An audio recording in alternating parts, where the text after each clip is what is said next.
this. The hi-hat, the closed hi-hat, the open hi-hat, and the kick are all, and the sample are all, look, you can see the transient there. They're all coming in at different times. It's not perfect.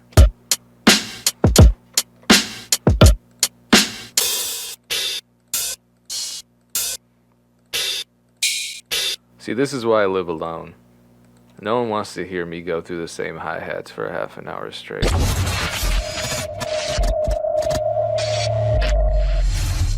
Let's be honest, you're not gonna find these videos anywhere else. Why? Because I make them. So it would really help me out if you subscribe. If you've already subscribed, what also really helps is if you like the video and leave a comment. It's hard in the era of clickbait videos on YouTube and negativity in the producer community, and I appreciate your support. Thank you so much. I did prepare something just to kick things off, because I don't want to sit here and create a melody from scratch that could totally be disastrous. So I just started with 4 tracks.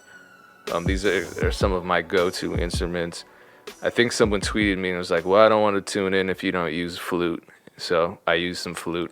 And right now I think it sounds pretty sterile and synthetic.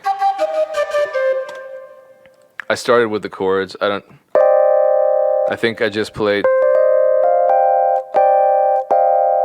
Yeah, it's a C minor, but I don't know what the name of this chord is. Just C, D, E flat, and then G. And it gives some good tension, a little bit of discordance, because I want to make the beat sound a little dark. So this is what I played with the chords. I like walking it up. I'll play the main chord. Ooh, that's the flute. I'll play the main chord, and then I'll have my foot on the pedal, and then I'll jump up an octave and kind of play it out a little more, strum it a little more. I don't actually know the word for this. I heard some people call it strumming, because it kind of simulates what guitar players do when they strum out a chord and really let each note get some space, rather than playing it all at once. You strum it up. So we talked about call and response the last time when I was making a soulful beat, and I think that can really enhance a track, because rather than just playing a single chord, it's like your instruments are having conversations.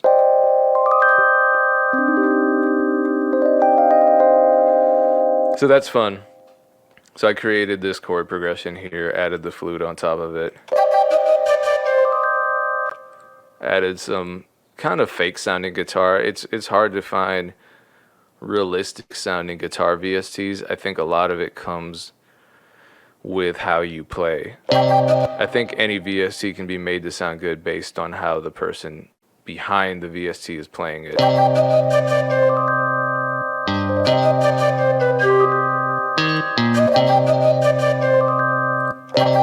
This isn't the final beat that I'm going to be making today. This is just an example, by the way. And then bassline, of course.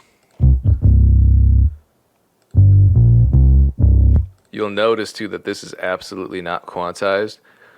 The only time I will quantize a bass line in a boom bap beat is if any of my notes are ahead. So these are the grid lines. The grid lines are just the rigid note values, right? So like, here's the downbeat. Here's another downbeat. And you'll see that my bass note is coming after the downbeat. I never want it coming before the downbeat. I always want there to be some swing. We're going to talk a lot about swing, because that's key, especially with the drum programming that we're going to be looking at today. Matter of fact, I should do some of that manually. It's a little more interesting to watch. You can get a lot more feeling out of it. But yeah, I play all this stuff live. I don't really punch it in. But if I needed to go into the MIDI row, like let's say one of these notes hit forward like this because I played it too early, I might even move it either back on the grid line or a little off, just so it adds some swing. Now in total, I don't love this yet, because it just kind of sounds like VSTs. So that's where a little bit of, I don't know if you want to call it sound design, because I think this is just very basic sound design, but this is where some cool plugins can come into play. So these two plugins are actually totally free: Isotope Vinyl and Ozone Imager. and they're both made by Isotope, I believe. Yeah, Isotope makes good products. So I'm gonna just kind of show you what some of these things do. A lot of people are familiar with, like RC20. Um, there are a bunch of tape plugins that can make sound older, right? Abbey Road. These kinds of plugins will make a sound aged, or it will emulate vinyl or tape saturation. So I'm just gonna throw that on, and I'm gonna keep it subtle. I don't want all this. I don't need all that in my life. The biggest thing that it does is it adds wear, so kind of emulating the distortion that you would hear on an old record. Then J37 does kind of the same thing. As you can see, it's a tape emulator, so not vinyl per se, but more analog tape. And then something that's probably used by a lot of producers. It definitely is, because a lot of us love to do halftime stuff or use gross beat and so forth, and that's what a lot of that is. I'm just going to shift my sound down, and I'm not going to transpose it in the MIDI. The reason being, when I time stretch it, it adds some audio artifacts. It makes it sound a little grittier. It affects the overall quality of the sound. So compare that to this. That sounds cleaner to me. This sounds more aged. I'm not gonna widen the stereo just because I like the way it looks and sounds.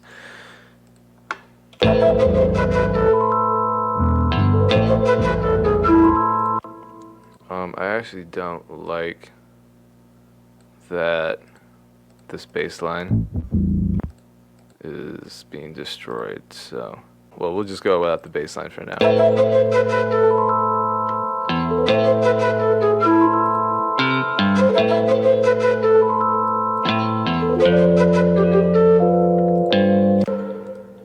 So for something like this, I might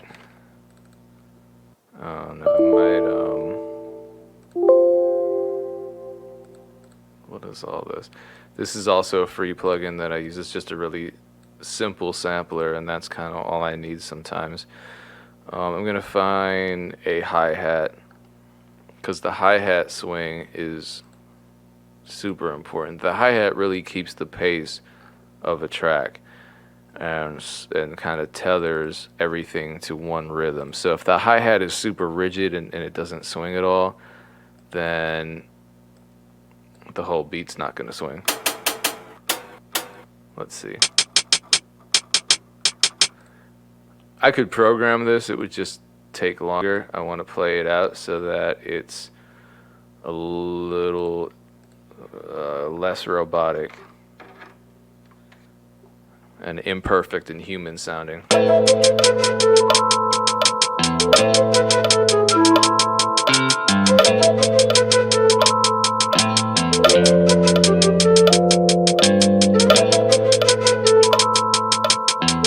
I don't know which one of these I like. I'm going to listen back and it's all going to sound terrible. Let's see.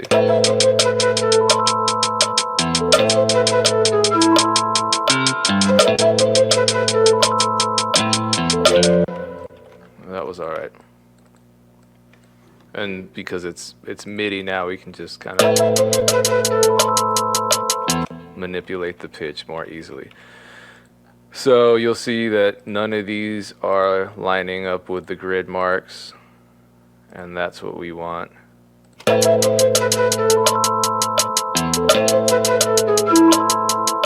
Some of them are a little ahead, some of them are a little behind. Let's see how it sounds. I'm going to use my drum kit again. Yes, I'm working on volume 4. It will be out this year, so this will be my first.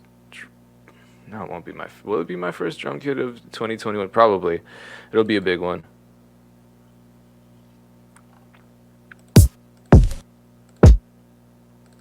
Well, this kick says boom bap, so it should work. I'm going to get through this one quickly, jump back into the chat, and then start a second one and talk a little more in depth about some of the techniques I use.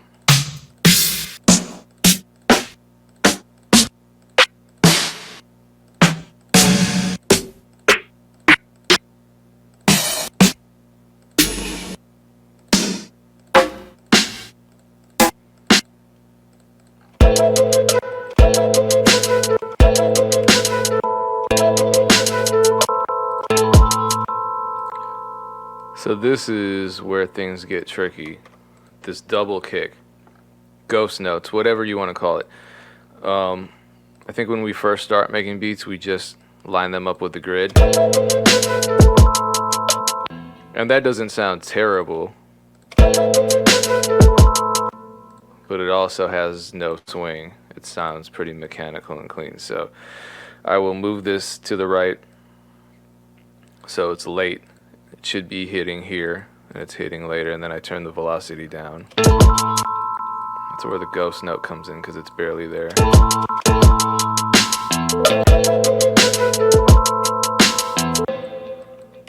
We can just copy and paste that so we don't have to go through it every single time.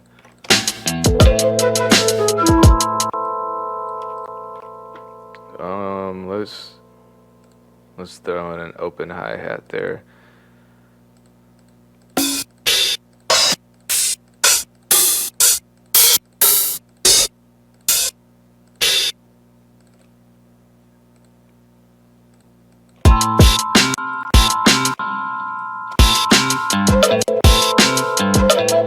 Oh, turn off the metronome. Forgot that was on.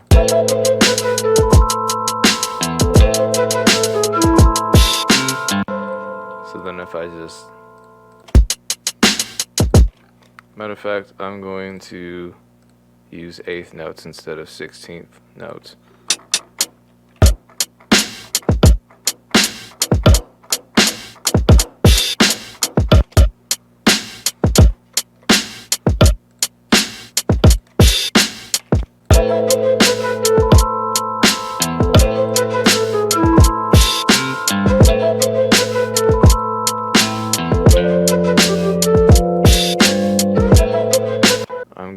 To change some things up. I actually really like the hi-hats. I'm going to get rid of everything else.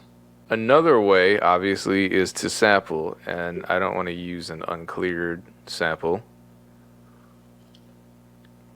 I don't want to be a bad example for the producer community here. So I'm going to use a sample that was created by my close friends, Dreamlife and Memory. This sample kit is available on thesamplelab.com. It's called Camino del Lobo or something like that. CAMINODELLOBO. I'm not going to use the stems. I'm just going to use the 2-track.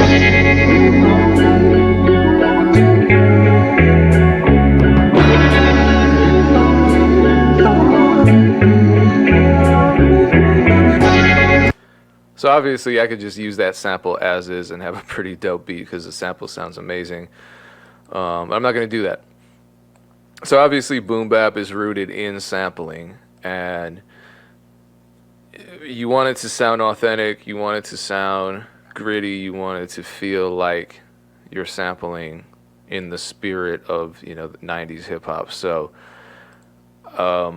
first thing I'm going to do is manipulate the pitch. I'm going to stay in 84. The sample is in 87. I'm going to drop the pitch down, which is probably going to bring it to a level that's slower than what my DAW is set to. So I'm going to have to do some chopping, which is totally fine with me because adding those chops is going to add some more texture to this sample and make it sound more like something that I maybe made on an MPC and not, you know, a digital audio workstation. And like I said too, pitching things down, up and down, does transform the sound. Sometimes if a sample sounds too clean or too synthetic, or even a synth, you throw halftime on it, you pitch it down, you chop it, and suddenly it sounds aged, suddenly it sounds thicker and grittier. So try that out. I feel like there's a big difference between this and what it's at now. Just sounds better, so it's a little behind the beat, which is still fine.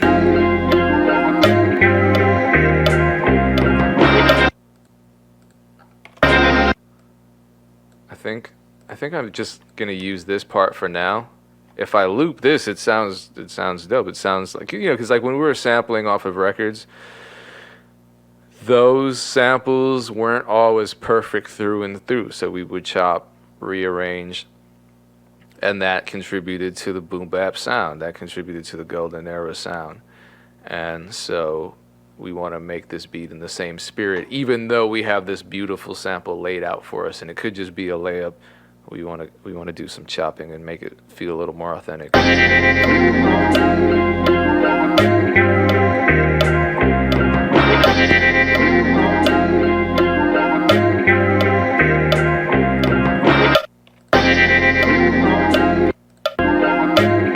Let's change it up in the final measure of this 8-bar sequence, or 8-bar loop, I should say.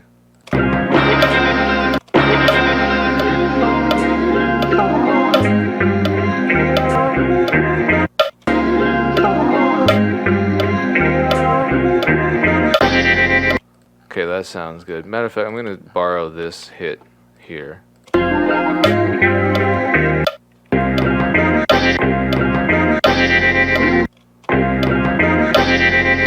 I like that better. It's subtle and it doesn't feel like there should be a chord change there.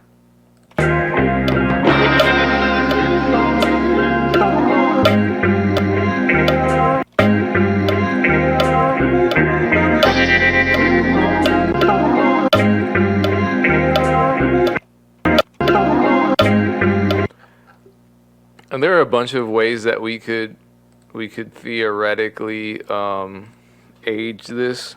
So we could throw something like a side chain. Mine is a fake side chain. Let's see how that sounds. It can age it, and it can also help when you start programming drums because it creates space for the kick and the snare.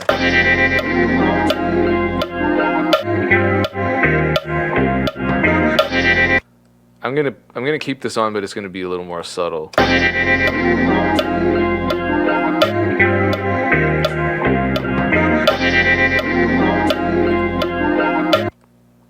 We could also throw like fake vinyl sound over it. I've recorded real vinyl sound off of old records, but maybe I'll do that. I don't know if I want to take it to that length. Let's see how it sounds with the hi-hat that I played previously.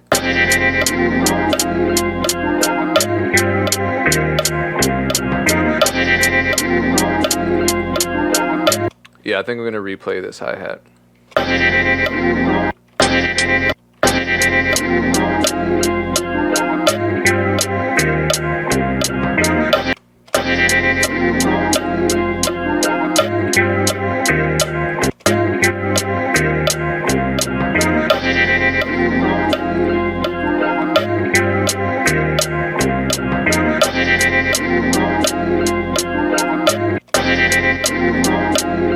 Yeah, it sounds like there's a hi-hat in the sample, and it's earlier than the hi-hat I played. Okay, I handled it. Handled it like a man.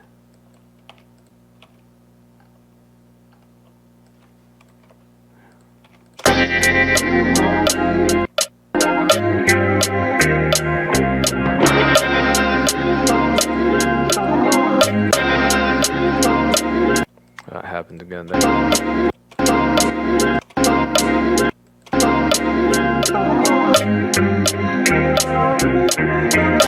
Okay, that sounds good. Let me look at my notes. Am I missing anything?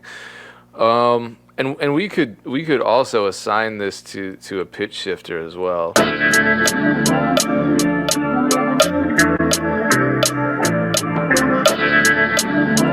if we wanted to manipulate the pitch further, and the difference between changing the pitch and time and just the pitch by itself is that if you're changing just the pitch, you're time stretching. So it's going to affect the audio signal a lot more. It's going to affect a lot and transform it, add texture, add audio artifacts, which in this case, if you're trying to make a clean sample sound dirtier, it's a benefit. You should want to do that because you add those artifacts and it ends up sounding more, what do you call it? It ends up sounding more distressed. It ends up sounding grittier, dirtier. But if you were trying to, say, transpose a clean vocal sample for a pop record, yeah, you might not want to do that. I know Logic and Pro Tools have some pretty good time stretch algorithms, and those are much better options. But for what we're doing, yeah, cool. Let's make it as dirty as possible. So, where am I at? So we got the side chain. Let's start with some drums. Back to, there's a kick that I'll admit for now, until my next kit comes out, I'm excited about the kicks in that. This.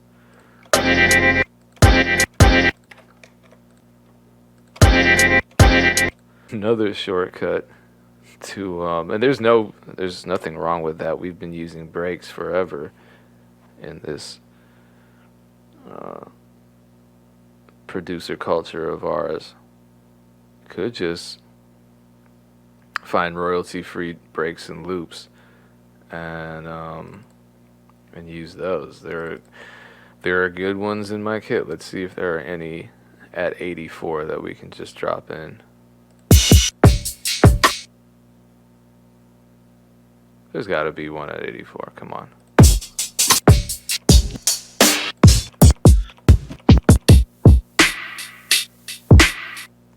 Well, that's 85. Close enough.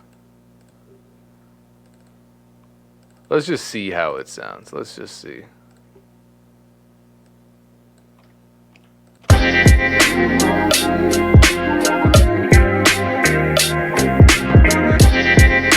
Sounds good. I like the snare, so I'm gonna just, instead of just being lazy, I'm gonna use this. I'm gonna steal the snare from the loop, which I do a lot.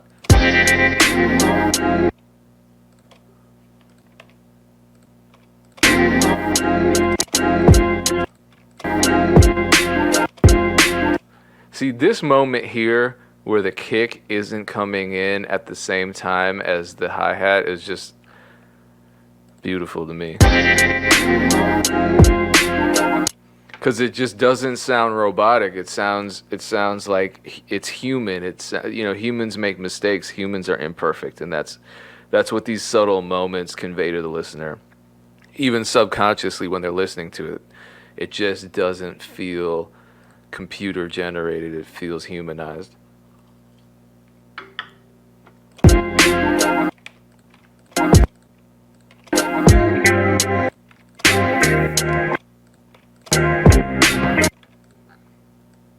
Try out a ghost note here.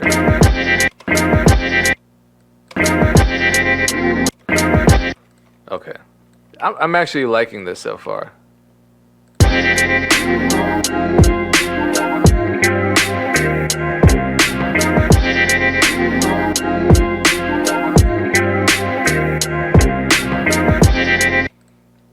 I'm gonna need the hi-hats again.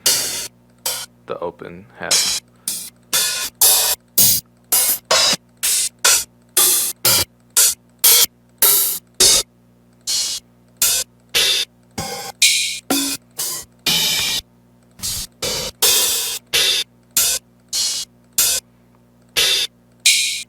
See, this is why I live alone. No one wants to hear me go through the same hi-hats for a half an hour straight.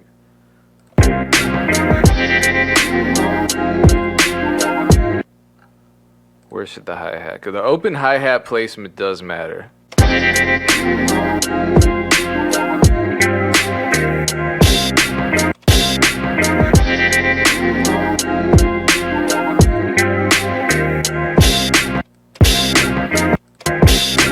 Ooh, and when you put it after the kick, look at this. The hi-hat, the closed hi-hat, the open hi-hat, and the kick are all, and the sample are all, look, you can see the transient there. They're all coming in at different times. It's not perfect. Little stuff like that adds up. When you're making something like this, just about subtlety.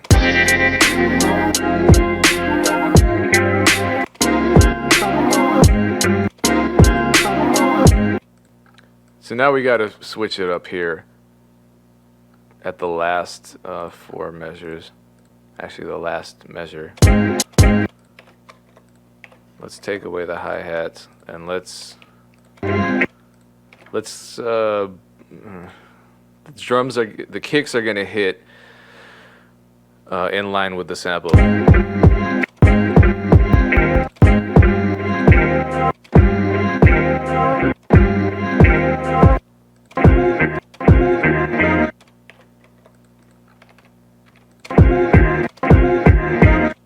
Let's see how that sounds. Where are some cymbals? I need to crash.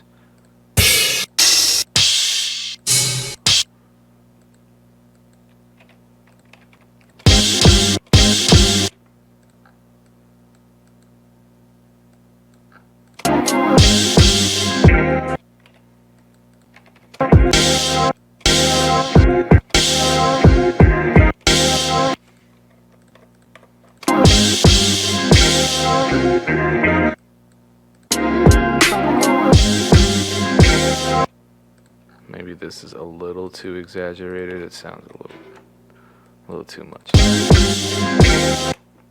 All right, cool. Now there needs to be some kind of snare fill.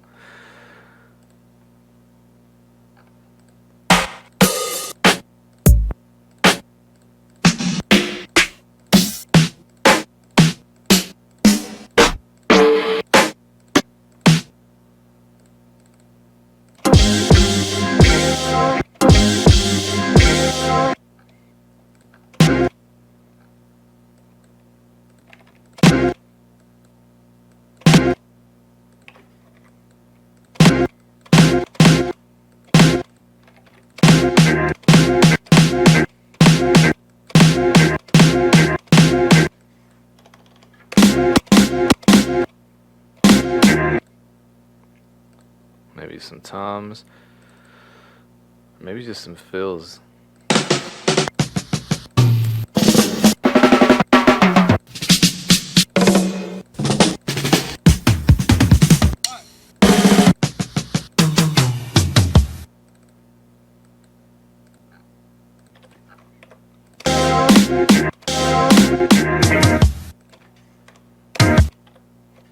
There we go.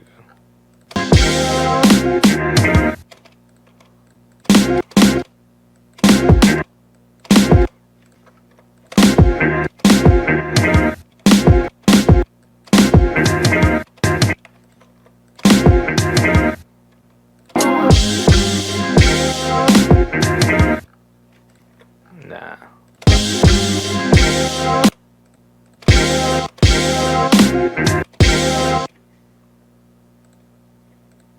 Man, I think I need a different snare.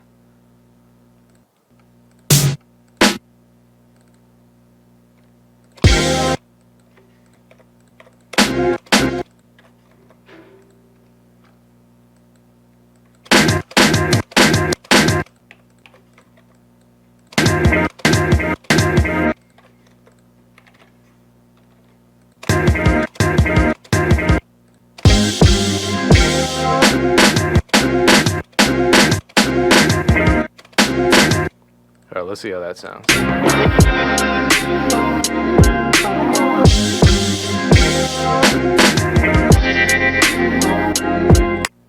Okay, that's kind of cool. Yeah, hopefully you can hear the bass. I don't know what kind of headphones everybody uses. So this is where it kind of helps to know music theory, because I can identify that the key of the sample is is F minor. So if you know the scale,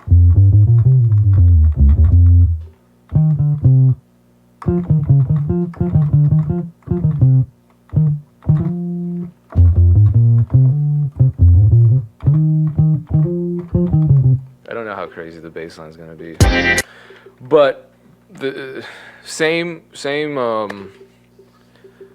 method applies for when I was programming the hi-hats and not quantizing them at all. Remember, this is all coming in after the grid lines late. Same with the bass. Same with the bass. If the bass is early, oh man, that's the worst. It's like, for me, that's like nails on a chalkboard, hearing either a hi-hat or a bass. So for some reason, in a lot of boom bap beats, if the snare comes in early, it actually sounds kind of cool, but not the kick or the hi-hat or the bass. It's like nails on a chalkboard. For me, maybe there's something wrong with my brain.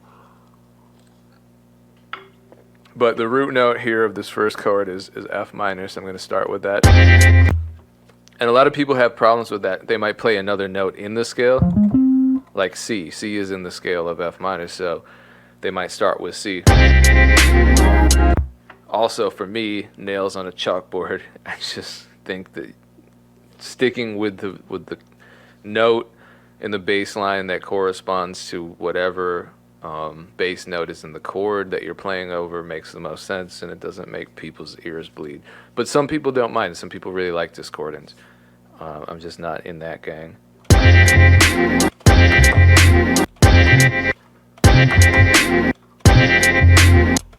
Actually, I could start with C if it's in a higher octave like this and walk it down, or have it in the middle. So instead of just going F, I could go F, F, C, F, and walk it down, or walk it up, F, C, F.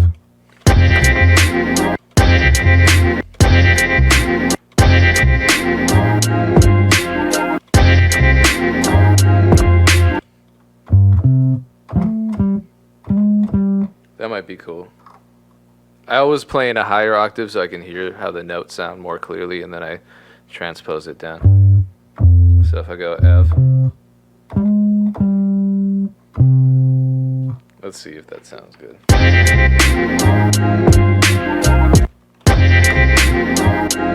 Ooh.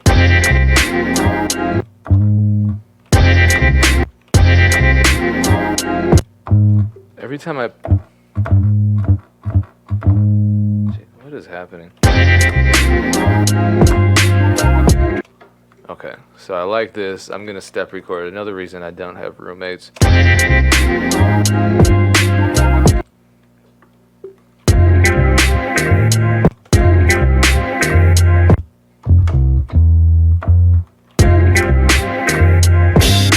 Oops.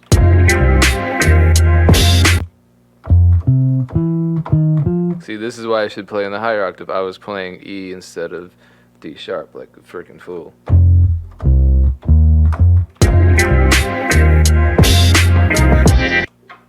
So now I have the second part. And see what I did? I played early. So now I have to go into the MIDI roll and correct that, because you do not want to come in early. Show up early to the MEC Mondays and Thursdays at 3 p.m. Eastern Standard Time, but don't let your bass line show up early.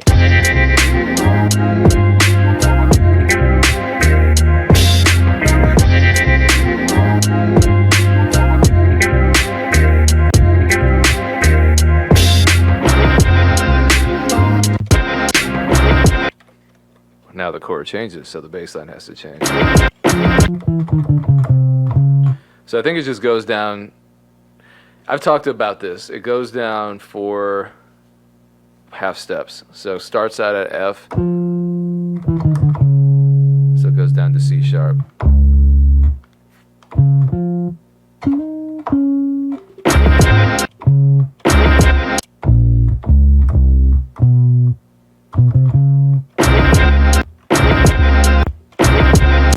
So I just want to walk up to that C sharp rather.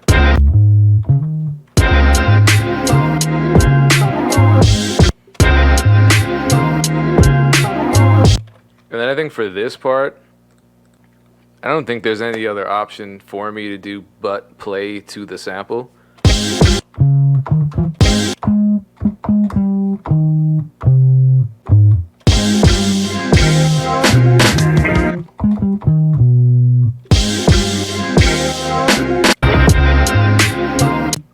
Of course I'm clipping. Speaking of clipping, everybody who uses FL Studio probably knows this, but especially if I were making a beat with sub kicks, what happens a lot of the time, and maybe that's the next kind of beat I should be making here, something a little more contemporary, whatever we call it. I just call it hip hop, but trap, whatever. Making the kick stand out more, that's a struggle for a lot of us. But what FL Studio users know, and a lot of Ableton users know, because Oboy uses Ableton, soft clipping the kick can really do wonders. So if I have crash cymbals or rides in my beat, I'll bus both the kick and the cymbals. This is not me telling you what to do. This is not me giving engineering advice. I'm not qualified for either. I just mix my beats the way I think they should sound, and then I listen to them in a car mix and cry, or I compare them to Dylan Graham's mixes and I cry. But crying is good for your eyes. So no matter what, you're getting a benefit out of this, I think, if you try this method out. So I'm gonna bust both my kick and my cymbals to a soft clipper, and then I'm just gonna turn this thing way up to the point where it's clipping, but it's not clipping in the master. I'm gonna this is the soft clipper bus. So I turn that down. It's just gonna stand out more.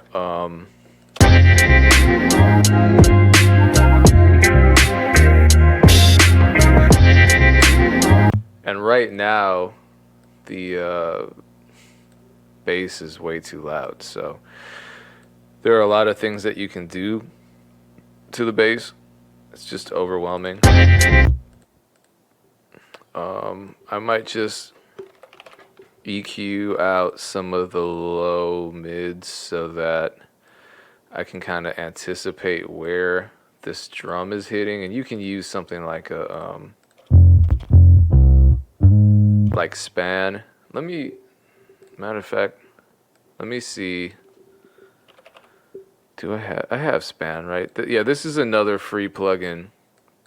It's a spectrum analyzer. And so if I mute everything but the kick, it's going to tell me which frequency the kick is dominant in. So it looks like here, what is that, like around 70? Looks like around 70, right? This is kind of the peak here. Oh, it tells me. What a freaking amazing plugin. You see that? Yeah, it's 65.5 hertz. That's amazing technology, man. So then I can go to my bass line and kind of just create a notch around where that is, and maybe like get rid of some of the sub frequencies. I don't know. Again, I'm not an engineer. But if I do that plus the soft clipping and just gain staging, just turning the bass line down, now I have, I think the kick can afford to go up a little.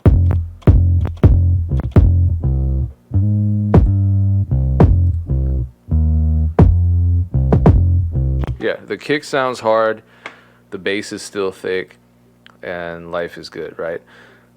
Cool. Does it say, oh, hey, shout out to Lakeith Rashad. No, a little clipping never hurt, and we're not even technically clipping. I mean, we are, but on paper we're not.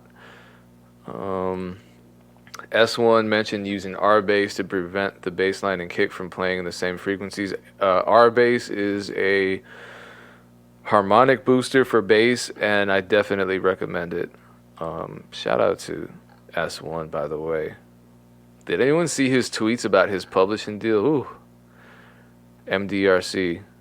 We got to talk about that. Not today, but we're going to talk about that. Okay, cool. So here we go. Let's listen to what monstrosity I've created so far.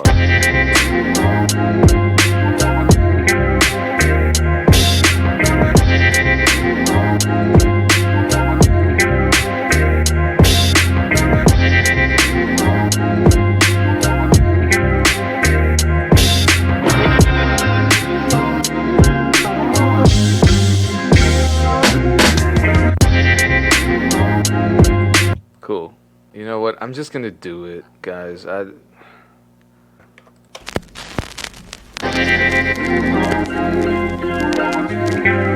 is just for the intro, and then I'll take this drum fill, I think, and paste it in the intro. Will I? Let's see. It might not sound good.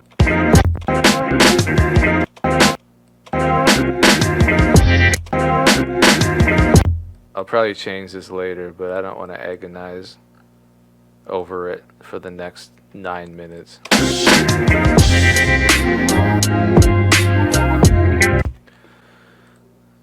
And also, I'm going to... This is just a native plugin. And... Damn, did it not come up? This is a native plugin in my DAW, and I'm gonna automate it so that it's controllable.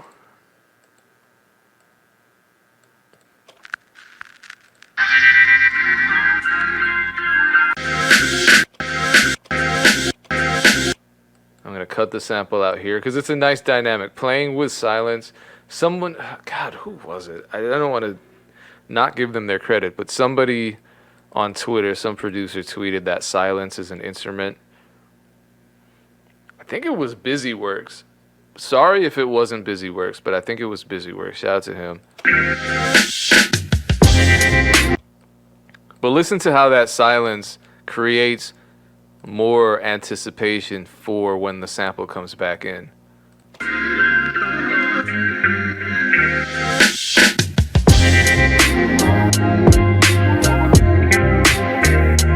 Because if the sample's there, the dynamic just stays like this. If the sample disappears, suddenly you go like this, and then you jump right back into the full force of the track when the drums drop. And it's not that hard. You don't have to do anything crazy. You're actually just taking something out. You don't have to add anything. So again, what I will do here is just kind of paste. To me, I envision this 8-bar section being the hook. So then if this is the hook here, then this is verse 1. B verse. No. This is verse 1. A section. You'd think I didn't go to school. And then verse 1. B section or pre-chorus, whatever you want to call it. And again, I don't want the dynamic to be the same from the hook to the verse, so I'm just going to use silence again. I'm just going to take all this stuff out.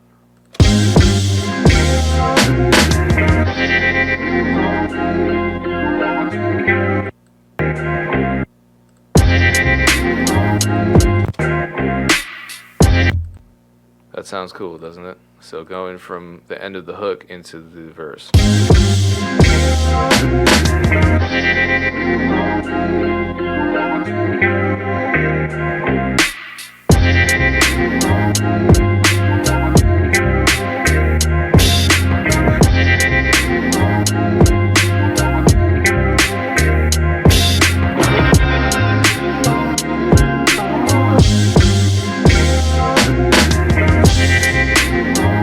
I had more time, what I would do is I would play chords over whatever I have time.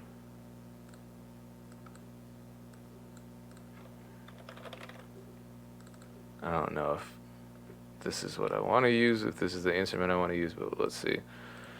Because it's just an F.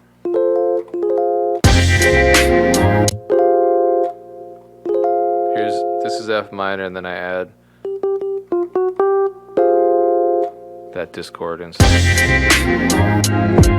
Because what I could do is low shelf the. I'm just all about creating a dynamic and making the beat not be boring throughout. And some loops are cool, and they just sound good. And a beat can just loop forever, and it sounds amazing. But I'm more self-conscious than that. Do this.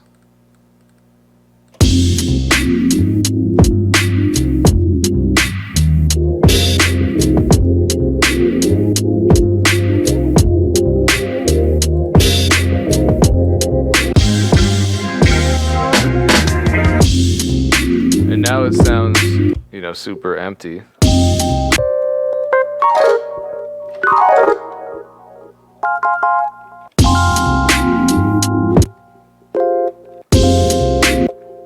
Find my foot pedal.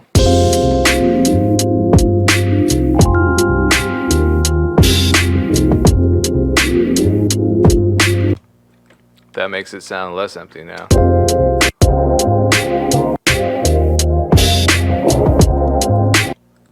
But now we move on to that C sharp.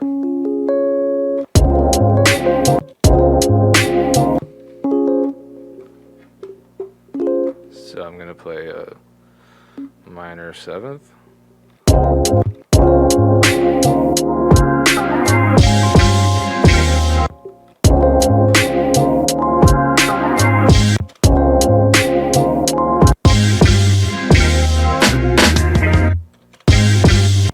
Take away the bass line.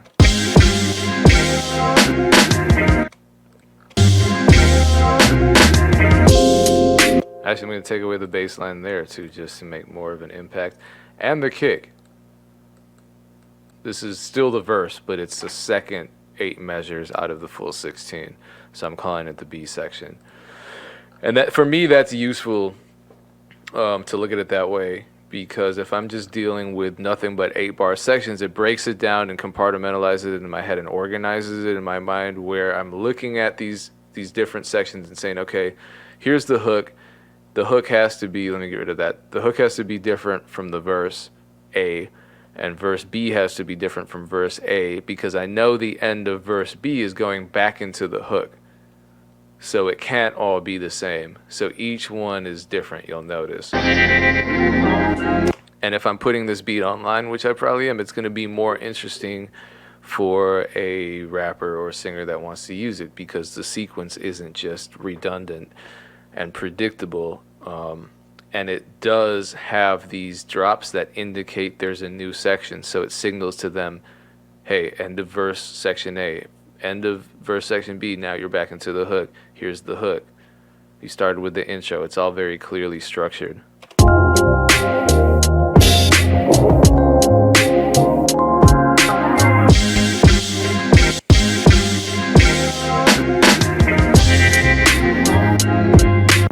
So obviously I have a lot more to do on this beat, and I will agonize over the details